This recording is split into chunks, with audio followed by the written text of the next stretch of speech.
an activity on postcolonialism now. I'm not going to give you a lecture. I'm going to do an activity with you which will be very interesting and useful. You know, in exams like National Eligibility Test, it is not easy language that they give. They give very high academic language, and many times you'll find it difficult to even understand what they write. So, in this activity, I have taken very good sentences from books on postcolonialism and made a fill in the blanks game with it. Let us do this together, and I will explain to you so that by the end of the activity, you will be able to understand the language as well as the concepts. Look at the first one. Post-colonial literature seeks to address the ways in which non-European literatures and cultures have been dash.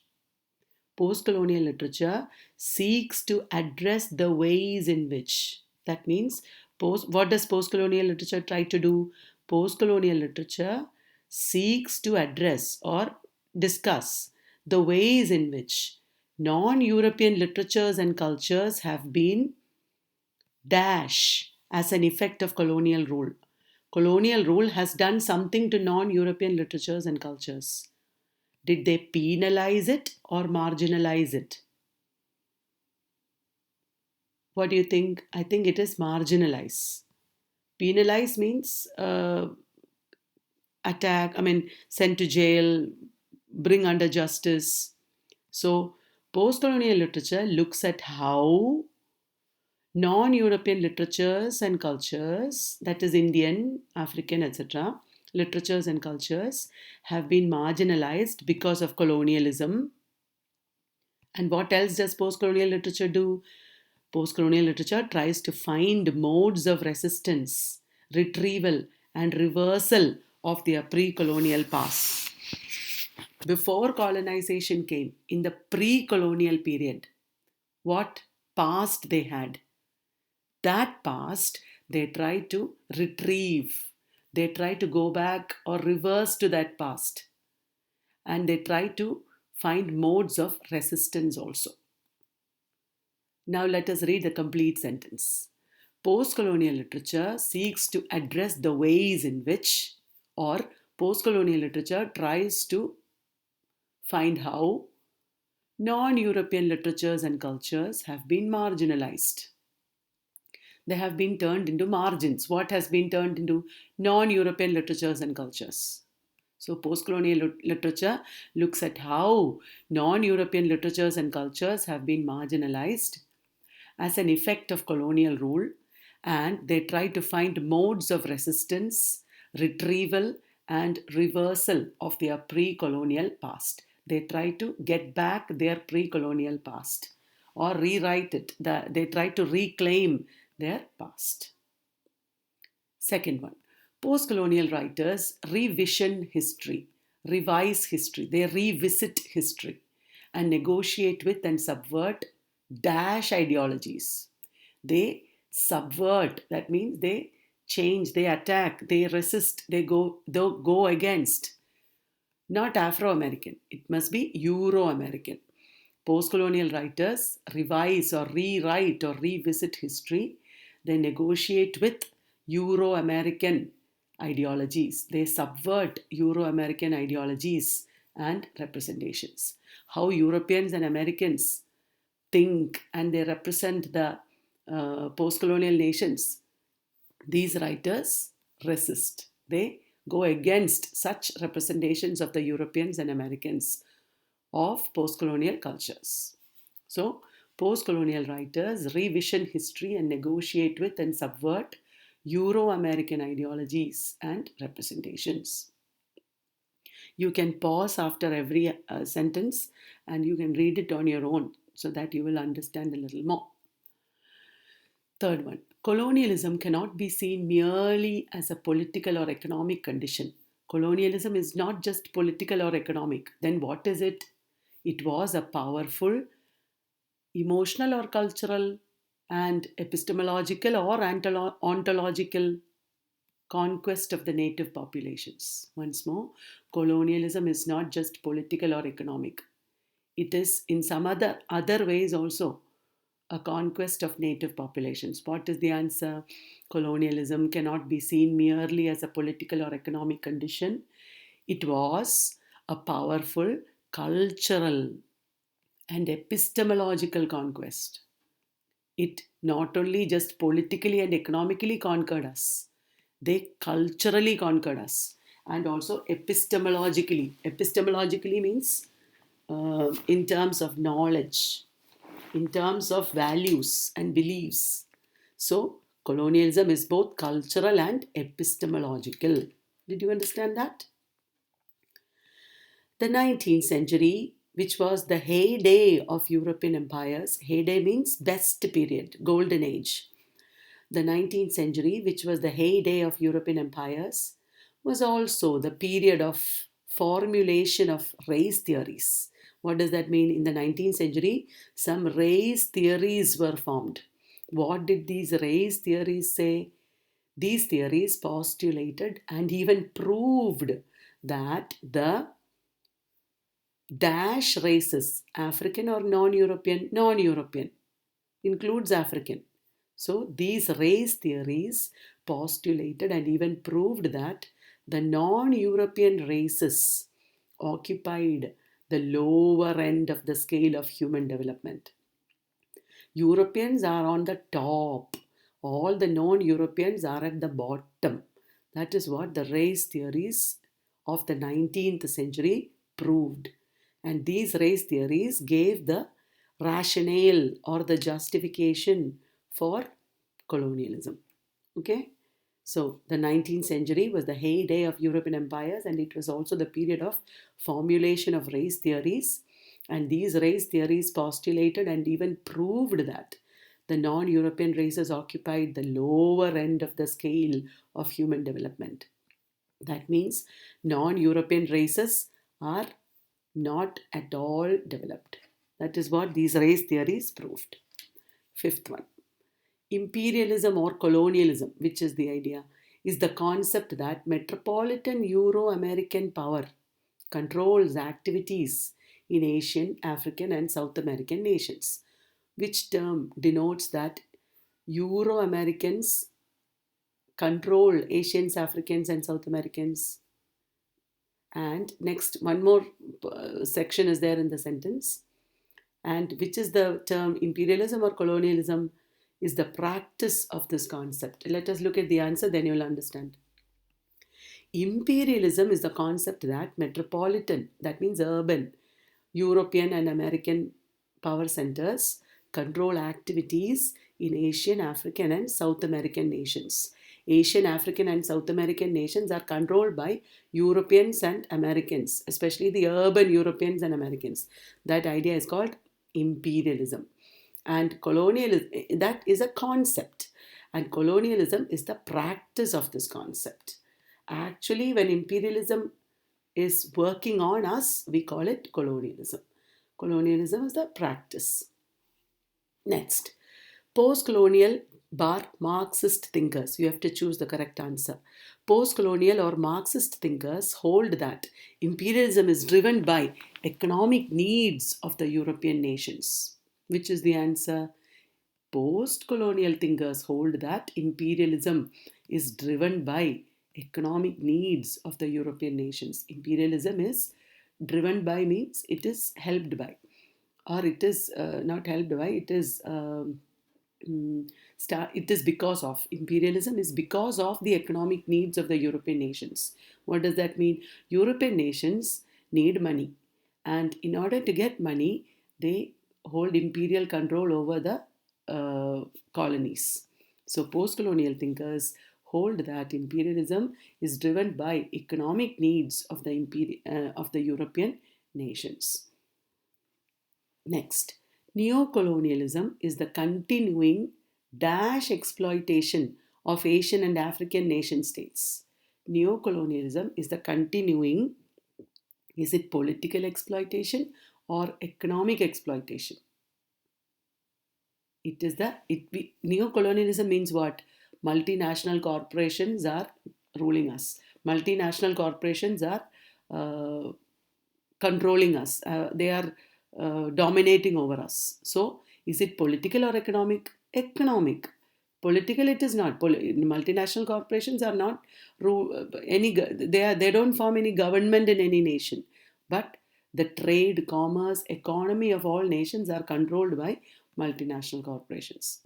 So, neocolonialism is the continuing economic exploitation of Asian and African nation states by European and American powers. Did you understand?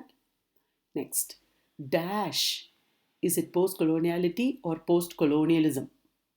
Dash refers to the economic and political conditions in countries such as India after the European ruler handed over political power to the native population. The European ruler, in our case, Britain. Britain handed over political power to the native population, and after that, what is the name for our economic and political conditions? Post-coloniality. Post-colonialism is a theory. Post-coloniality is the condition of our culture. Let us look at the answer once again. Post-coloniality refers to the economic and political conditions in countries such as India after the European ruler handed over political power to the native population. And post-coloniality, the term, emphasizes the impact of global geopolitics. Post-coloniality emphasizes the impact of global geopolitics, globalization, and economic shifts upon these countries. What does that mean? Post-coloniality refers to how global geopolitics, that means internationally in many countries, uh, there is trade, commerce, rule, and international relations are all controlled by multinational corporations now. Globalization has come, and American companies are ruling everywhere, and there are economic changes in all countries because of all this. All these things are referred to by the term post-coloniality. Next, post-colonial theory explores how colonial ideology, strategies of representation, and racial prejudices are woven or coded into literary texts. I will explain. Post-colonial theory, what does it do? It explores how colonial ideology comes in literary texts, how colonial ideology is coded into literary texts, how strategies of representation are coded into literary texts. That means how they are represented in literary texts. In literary texts, what all do they study? How colonial ideology works, how strategies of representation works, how racial prejudices works. All these are studied by post-colonial theory. They also explore how these means colonial ideology, strategies of representation. Strategy of representation means blacks are always represented as violent and evil. Indians are represented as lazy. You mean stereotypes. So, how colonial ideology, stereotypes, racial prejudices, etc., established concrete political, military, and social operations in colonialism. Thus, for example, the stereotype of the blacks as violent and evil led to constant police uh, surveillance on the blacks. The blacks are treated as criminals and they are constantly under surveillance. So, such an operation happened in colonialism because of how all these ideologies and stereotypes, racial prejudices, etc., work in literature and other aspects of culture. Postcolonial theory explores all this. Clear? During the 1970s and 80s, the dominant form of post-colonial criticism was colonial discourse analysis is the answer. During the 1970s and 80s, the dominant form of post-colonial criticism was colonial discourse analysis. What does that mean? It focused on the colonial text rather than the context. In the 70s and 80s, what did post-colonial criticism do? It focused on the colonial text rather than the context. It took the text and did analysis. This is called colonial discourse analysis. Did you understand the term? Next, 11. Post-colonial criticism of the 1980s and 90s does not speak of a dash human condition, universal human condition. In the 80s and 90s, what did they do in 70s and 80s? They did colonial discourse analysis. After that, in 80s and 90s, post-colonial criticism does not speak of a universal human condition underlying post-coloniality. They do not think there is a universal human condition. Then what do they think? They underscore the fact that all literature is ideologically constrained, empowered, not empowered, constrained. All literature is ideologically constrained by its geographical and political context. That means because of geography and politics, all literature is limited in ideology. All literature, no literature has universal human ideology. All literature has limited ideology because of their geographical and political contexts and constraints. Next. Third world texts are read almost exclusively for their politics. Third world texts are read by post-colonial critics. That is the meaning. Third world texts are read by post-colonial critics almost exclusively for their politics. These texts are looked upon as sources of authentic information, and little attention is paid to their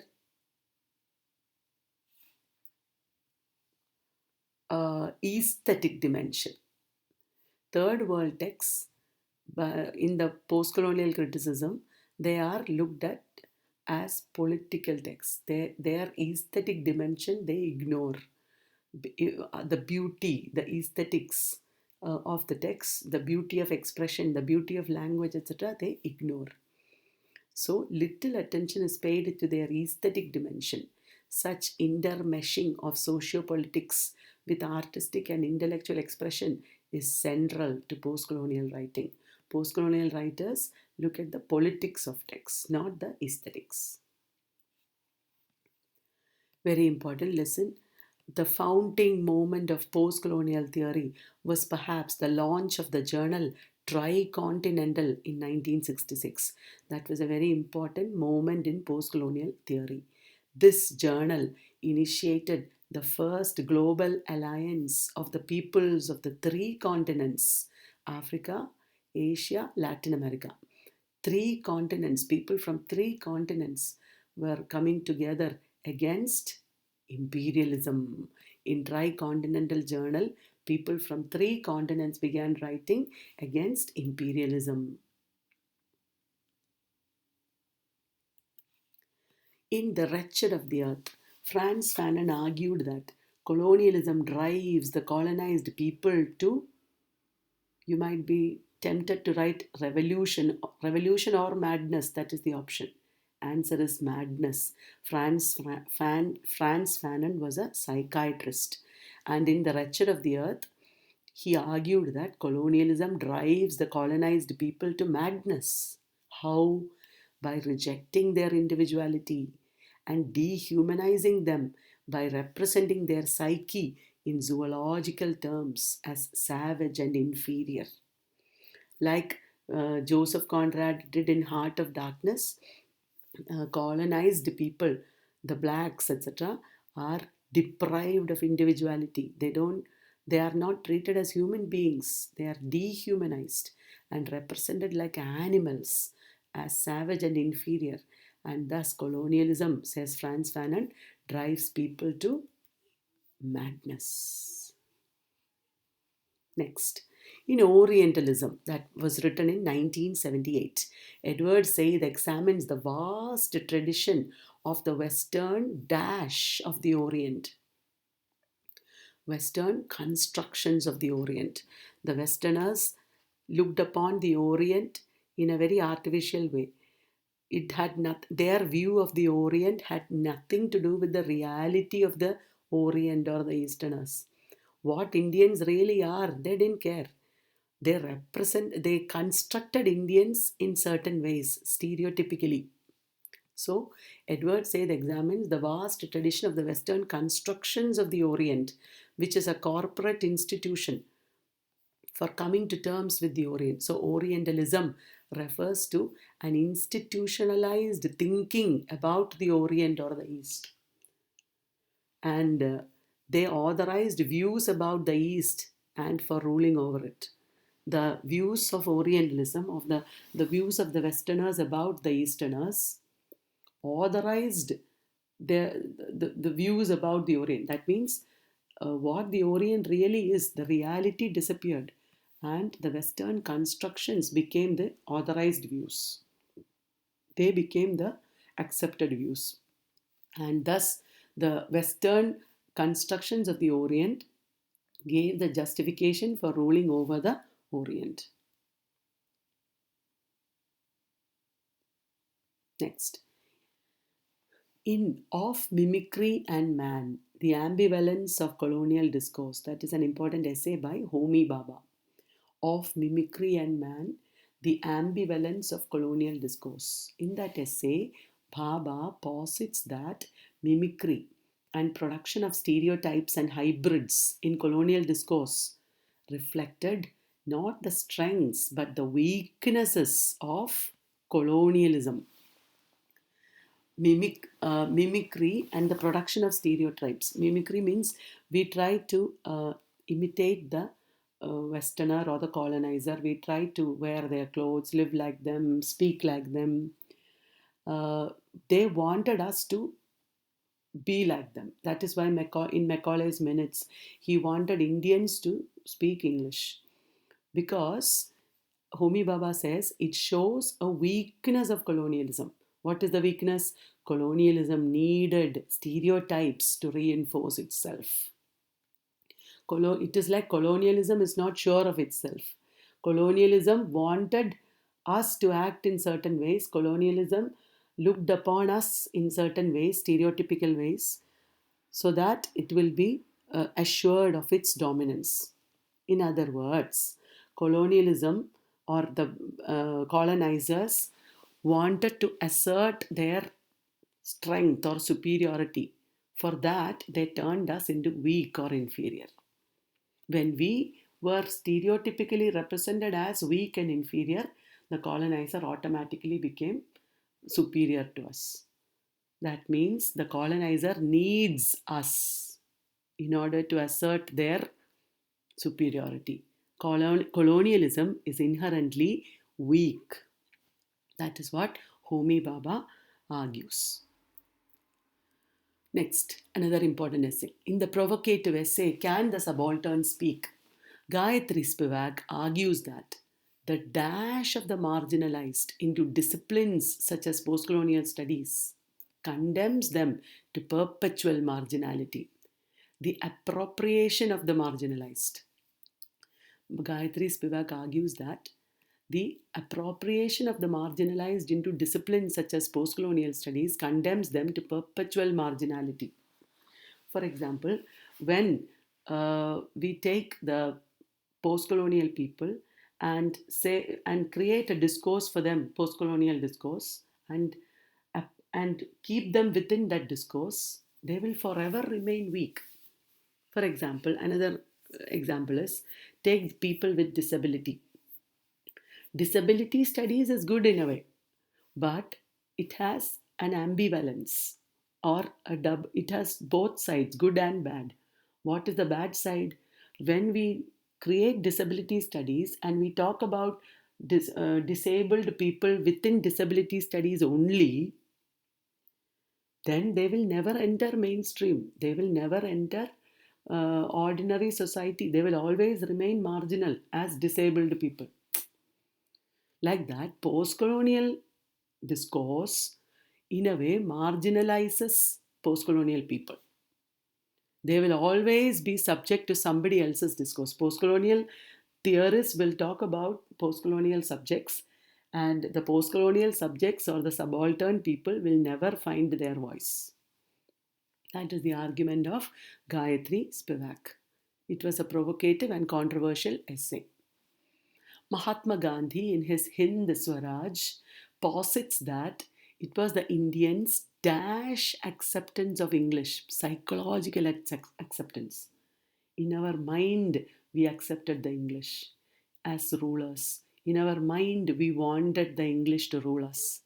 So, our psychological acceptance of English and European culture and civilization, that is what made British colonial rule possible.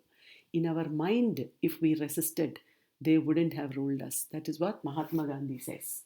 Mahatma Gandhi in Hind Swaraj says that it was the Indians' psychological acceptance of English or European culture that made British colonial rule possible. Next, another important text of post-colonialism. In The Intimate Enemy, Ashish Nandi explores the ways in which colonialism damaged the colonizing societies. Colonialism damaged not only the colonized societies, colonialism damaged the colonizers also. Colonialism damaged not only Africans, colonialism damaged Europeans also. Understood?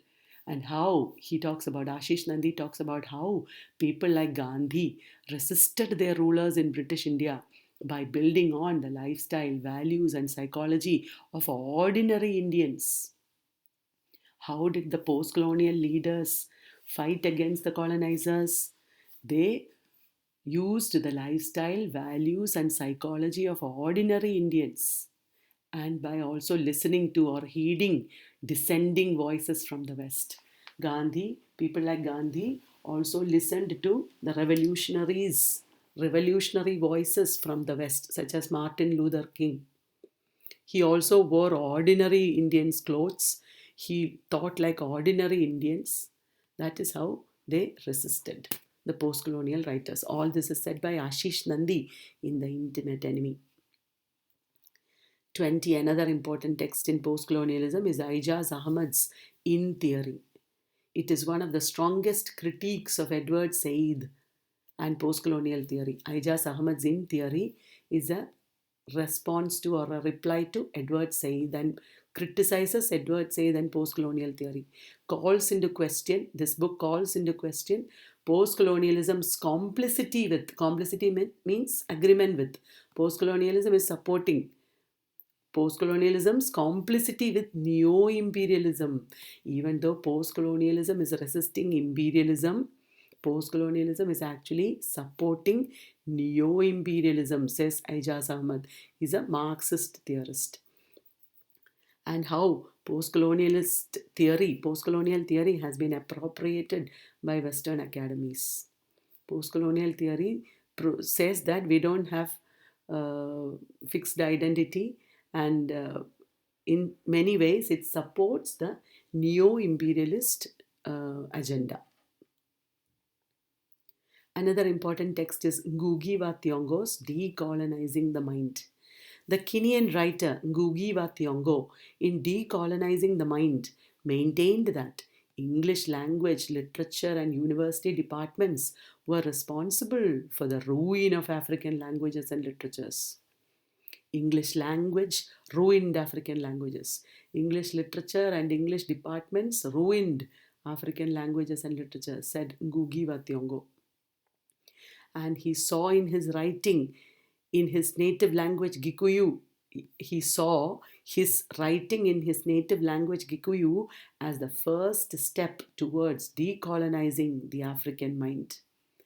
Like Mahatma Gandhi said, Ngugi wa Thiong'o also believed that the African mind has psychologically accepted colonialism. The first step towards decolonizing the African mind is to write in his native language, he thought. Benedict Anderson, another important writer, in Imagined Communities, published in 1983, asserts that nations are acts of imagination. Nations are acts of imagination. I forgot to put color here. Benedict Anderson in Imagined Communities asserts that nations are acts of imagination. We are imagining nation. India as a nation is not physically there. We are imagining that there is an India and that we are all part of that country. And what are the things that helps us to imagine like that? Technology, because we have television, because we have ways in which we connect with the other people in India, in other parts of the country. So, our imagination of our nation is facilitated through technology, even though there is no immediate geographical or cultural connection between them. There's a lot of difference between people in Kerala and people in Arunachal Pradesh, or people in Jammu and Kashmir, or people in Rajasthan, etc. There is no geographical or cultural connection between us actually. But through technology, we are able to imagine our nation. Subaltern Studies, another important part of postcolonialism, was a project born out of an increasing disillusionment with Indian historiography. Indian historians were there, they wrote Indian history, but the Subaltern Studies critics were disillusioned with Indian historiography because Indian history was always about the upper class people. The subaltern lower classes never found representation in Indian history.